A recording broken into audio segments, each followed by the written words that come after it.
Cinematic universe, parallel universe, இந்த world of a fictional character. இப்படி ஒரு மூவியில் கிரியேட் பண்ண ஃபிக்ஷனல் கேரக்டர்ஸை இன்னொரு மூவியில் இருக்கிற கேரக்டர்ஸ் கூட கொண்டு வந்து அதோட இதை கனெக்ட் பண்ணுறது சினிமாட்டிக் யூனிவர்ஸ்னு சொல்லுவோம்.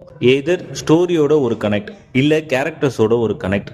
பொதுவாக இந்த யூனிவர்ஸ் கான்செப்டை ப்ரொடக்ஷன் கம்பெனி ஆர் டைரக்டர்ஸ் பண்ணுவாங்க. ஃபார் எக்ஸாம்பிள், லோகேஷ் கனகராஜ் எல்சியூன்னு கிரியேட் பண்ண மாதிரி ஹிந்தியில் யாஷ்ராஜ் சோப்ரா பண்ணுற ஸ்பை த்ரில்லர் மூவிஸ் எல்லாமே ஸ்பை யூனிவர்ஸ் கீழே வரும். இப்படி 1976 வந்த ராக்கி மூவி சீரீஸ்க்கு ஸ்டோரி ஸ்க்ரீன் பிளே பண்ணி அவரே அதில் நடிச்சிருப்பாரு சில்வஸ்டர் ஸ்டாலின். 2015 வந்த க்ரீட் மூவியில் ராக்கி கேரக்டரை யூஸ் பண்ணியிருப்பாங்க. பட் அந்த க்ரீட் மூவியோட டைரக்டர் வேற ஒருத்தர். இப்போ இந்த மாதிரி தமிழ் சினிமாவில் ஒரு விஷயம் நடக்க போகுது. Yes, director Lokesh Kanagaraj create பண்ண இந்த எல்சியூவில் வர ஒரு மூவியை வேற ஒரு டைரக்டர் டைரக்ட் பண்ண போகிறார். அண்ட் அவர் தான் டைரக்டர் பாக்யராஜ் கண்ணன். அந்த படம் தான் பென்ஸ். ஃபர்ஸ்ட் டைம் எல்சியூவில் லோகேஷ் இல்லாமல் வேற ஒரு டைரக்டர் டைரக்ட் பண்ணுற மூவி இதுதான். இதை எப்படி எல்சியூவோட கனெக்ட் பண்ண போகிறாங்கன்னு தெரில.